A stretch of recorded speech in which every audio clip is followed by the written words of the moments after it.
Bab 32, Penyusup Pondok Pesantren. Satu niat hati ingin marah namun sadar sedang berpuasa sehingga ilham meredam emosinya. Sifa sudah memejamkan matanya, menutup tubuhnya itu dengan baju koko bolong milik Ilham dan ternyata pemuda itu malah mencabut kabel setrika.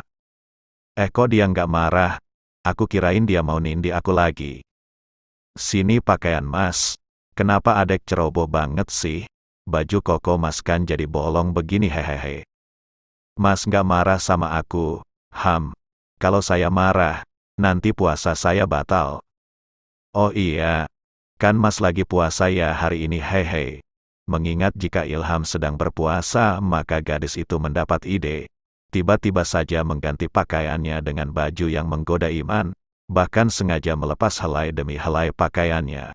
Ilham menelan selaiva kasar, namun ia takkan terpancing dengan sikap tengil sang istri, sehingga hendak keluar, namun Sifa malah memeluk Ilham dari belakang dan memberikan sentuhan-sentuhan yang membuat Ilham bergidik. Dek, jangan nakal bisa nggak? Adek sengaja ya mau bikin mas batal puasa. Hehehe, Sifa membuat Ilham menghadap ke tubuhnya menghempaskan tubuh Ilham ke ranjang. Dek, jangan, ini namanya curang, kata mas. Selama ini hukuman yang mas berikan sama aku bukan kecurangan. Bukan seperti itu dek, kalau adek melakukan dengan sengaja sehingga seseorang batal puasa, adek akan mendapat dosa. Terus yang kemarin mas lakukan, mengurung aku di gudang apa itu bukan dosa? Astagfirullah ya Allah, itu supaya kamu jera, nggak melakukan kesalahan lagi. Sehingga kini tubuh Sifa sudah berada di atas perut suaminya. Napas Ilham memburu. Degup jantung berdetak lebih cepat, melihat gadisnya menguji hawa nafsunya dikala sedang puasa. Mas kok pasrah banget? Mana Mas Ilham yang tukang nindi itu? Hah? Dek, apa adek nggak diajari? Jika membuat orang batal puasa itu dosa kan? Menyingkir dari tubuh mas. Kalau adek mau tunggu mas berbuka, maka lakukanlah sesuka adek. Ham, aku maunya sekarang, kan emang niatku bikin mas batal puasa. Dek, mau mas kurung di gudang lagi, tuh kan, ngancam, bukannya ngancam orang juga beresiko batalin puasa ya. Itu adek tahu, jadi mas mohon banget adek berhenti usil ya, mengerti? Hais, iya, mas aku lihat ada menara di pondok ini, aku mau kita naik ke sana, ngabuburit. Kan yang puasa cuma saya, ngapain adek mau ngabuburit segala? Biar seru, aku penasaran. Udah lama mau naik ke atas menara itu. Iya, nanti menjelang maghrib, mas ajak adek naik ke menara ya. Yeah, makasih mas, ucap Sifa sehingga hendak pergi begitu saja dari hadapan Ilham hingga lupa jika belum ganti pakaian. Mau kemana? Ilham segera menarik baju Sifa sehingga gadis itu menepis tangan suaminya. Apalagi sih, kamu mau bikin saya malu, keluar dengan baju haram ini. Ops, iya hahaha. Aku terlalu bahagia soalnya. Bahagia kenapa? Bahagia karena kita akan naik ke menara itu, iya. Ya udah ganti bajunya dan bersiap ngaji lagi. Ya, sayang, yang semangat belajarnya. Muah, kecupan lembut mendarat di kening Sifa saat ini. Sifa segera menuju ke lemari memilih gamis dan bergos saja yang kesemuanya serba pink sehingga setelah itu gadis itu keluar lagi dari jujukan untuk bersiap mengaji.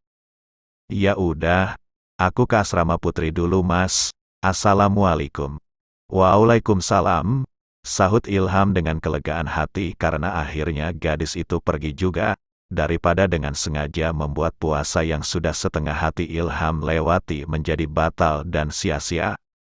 Namun setelah itu angin berhembus kencang dan langit mulai berawan kelabu. Sepertinya akan turun hujan.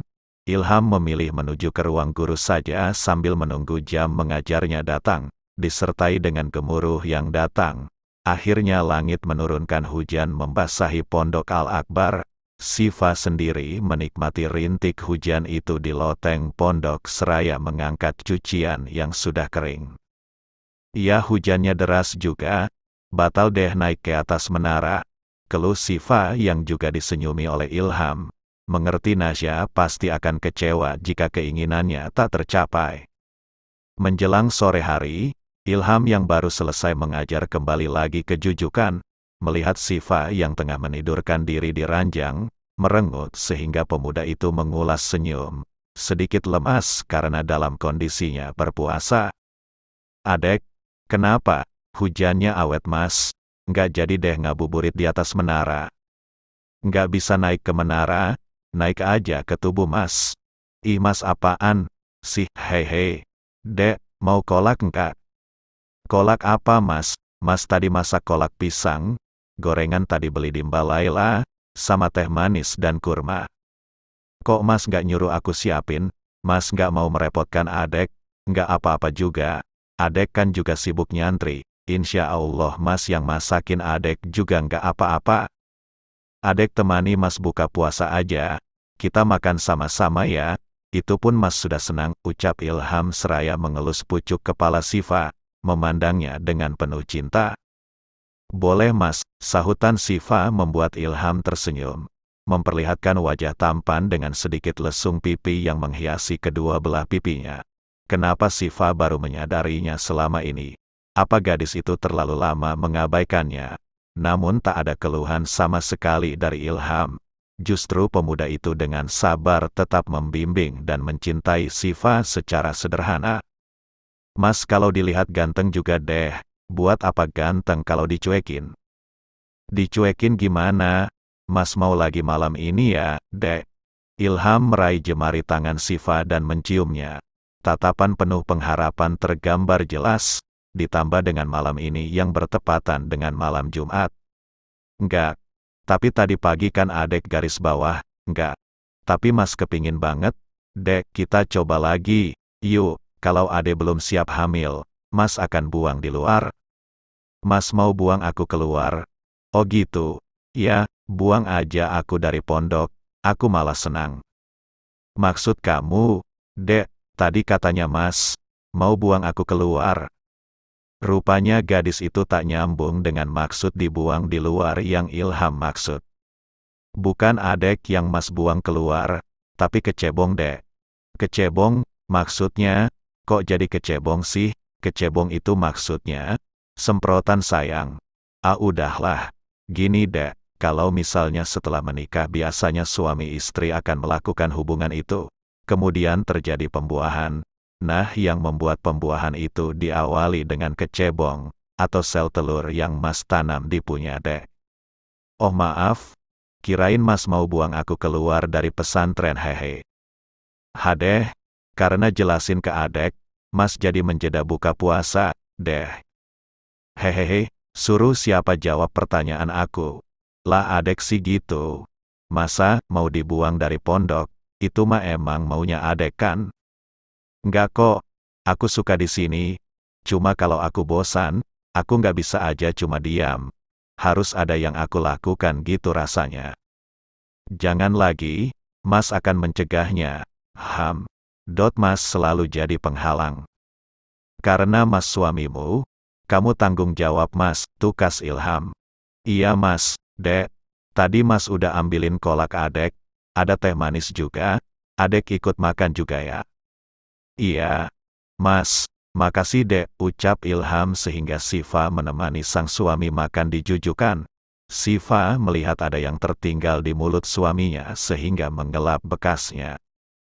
Bocah banget sih makannya belepotan, namun mengelap tanpa kelembutan. Pelan aja dek, iya. Siva pun memelankan tindakannya sehingga Ilham meminta hal lain pada Siva. Dek suapin, oh, oke. Sehingga Siva menyendok kolak dan menyuapi Ilham dengan sendok penuh berulang kali tanpa membiarkan Ilham mengunyah terlebih dahulu. Ilham hampir tersedak saat ini. Uhuk.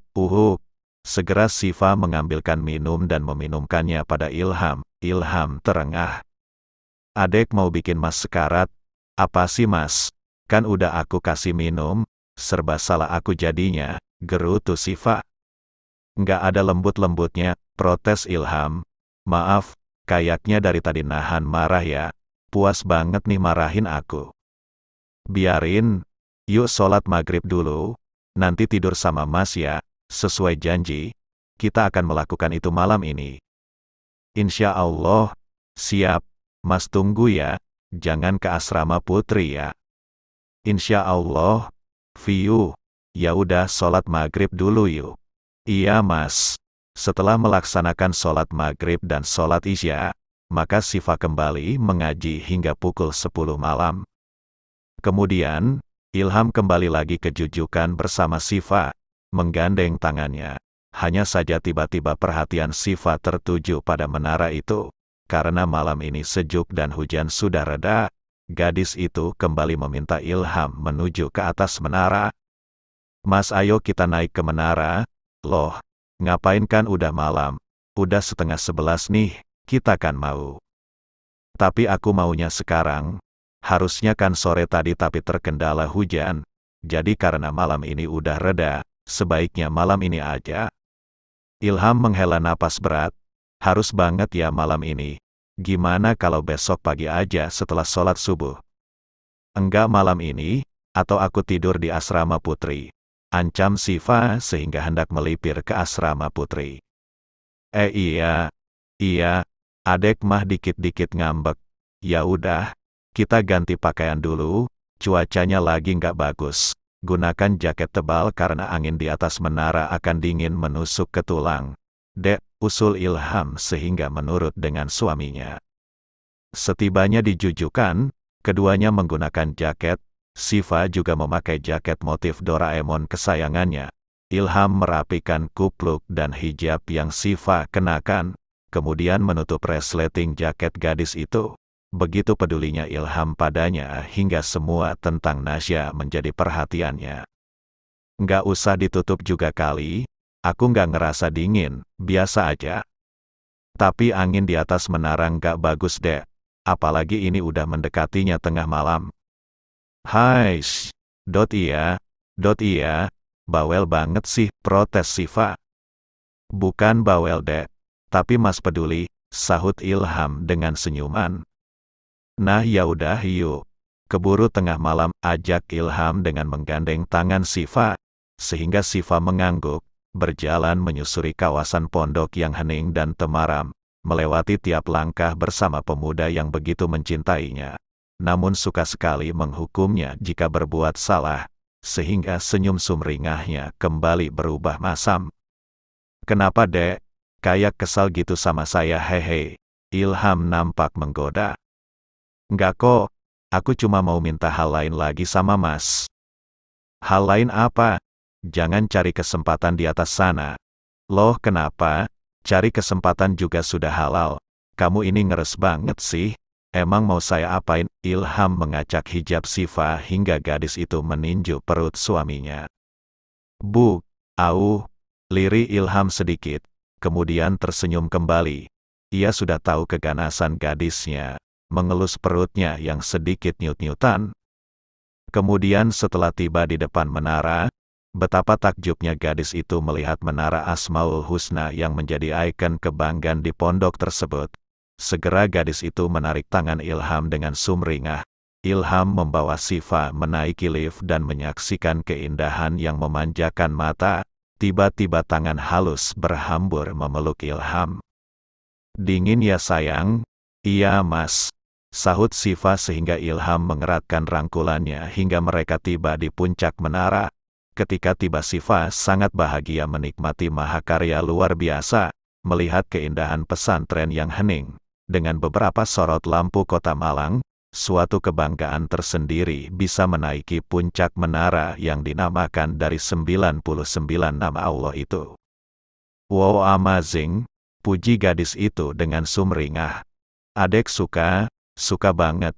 Makasih ya Mas, ucap Siva seraya mencium pipi suaminya, sehingga Ilham juga tersenyum. Kemudian Siva melihat semua keindahan yang memanjakan matanya. Ia berteriak dengan lantang, sehingga Ilham menutup mulut gadis itu. Hei, kenapa teriak begini, dek?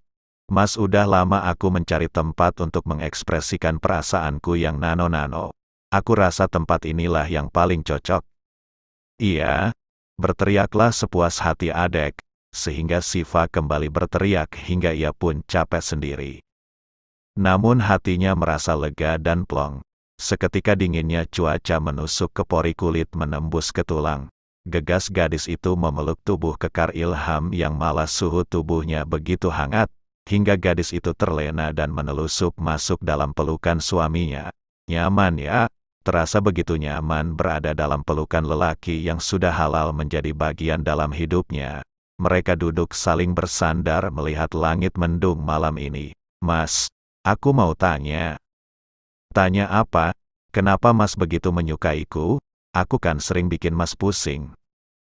Namanya istri sendiri ya harus disayangi dong, Dek.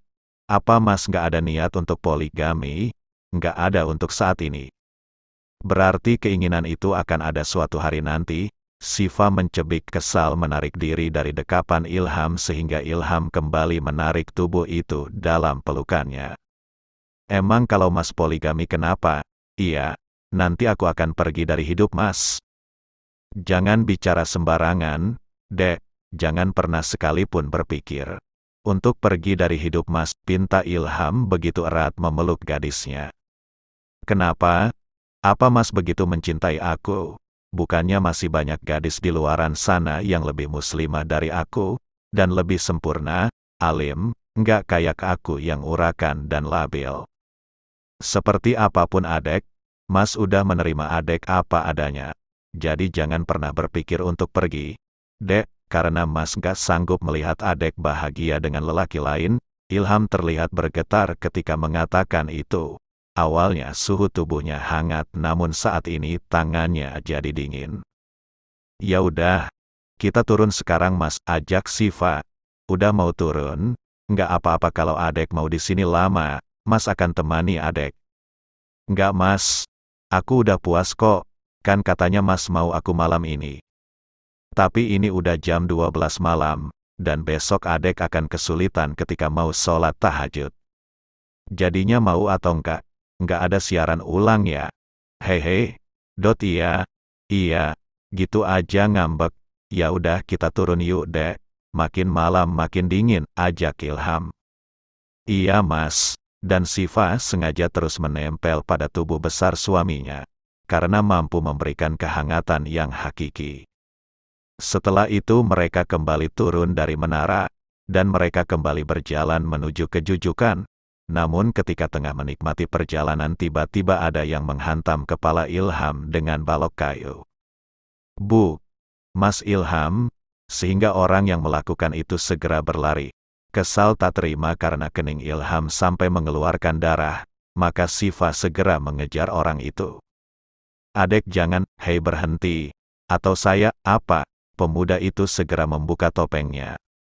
Roy, gimana mungkin? Kenapa kamu bisa masuk ke sini? Siva mulai memundurkan langkahnya.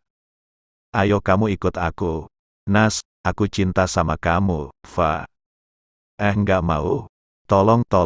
Namun teriakan Siva terhenti karena Roy membungkam mulut Siva, sehingga Siva segera menyikut perut Roy dan meninju wajah pemuda itu, hingga Roy terkapar, namun berhasil kabur. Dasar, kenapa kamu jadi bodoh begini? Roy, sehingga penjaga pondok yang sigap segera membawa pemuda itu keluar, sebagian lagi menolong Ilham dan mengobati luka di kening pemuda itu. Kemana Roy? Dek, dia kabur setelah Mas Damar mengetahui tindakannya tadi. Tapi kamu nggak apa-apa kan? Tanya Ilham di sela rasa pusing yang datang karena kepalanya terluka saat ini. Nggak apa-apa, Mas Damar. Minta tolong bawa Mas Ilham ke jujukan. Iya, ini keningnya juga kita obati dulu ya, sehingga beberapa santri yang kebetulan lewat juga turut membantu. Maafin saya Mbak Siva, tadi saya ketiduran, saya cuma jaga sendiri malam ini karena Mas Rama lagi kurang sehat. Iya udah nggak apa-apa, ketika tiba di jujukan, rupanya rasa pusing kembali datang membuat Ilham jadi tak sadarkan diri. Namun dibantu Mas Damar maka Siva diminta untuk mengoleskan alkohol dan kasa. Kemudian setelah memastikan Ilham sudah diatasi, Maka Mas Damar berpamitan. Mas Ilham pingsan ini, dikasih minyak angin aja, sama dipijit nanti sadar kok. Yang sabar ya Mbak Siva. Ya udah saya pamit dulu. Sekali lagi saya mohon maaf. Mas Damar merasa tak enak karena kelengahannya membuat Ilham harus terluka. Iya, makasih ya Mas Damar. Kasihan sekali melihat Ilham dan geram dengan Roy yang nekat saat ini. Pemuda itu sepertinya dendam setelah Ilham menghajarnya kemarin, sehingga beraninya pakai media lain untuk menyakiti suaminya.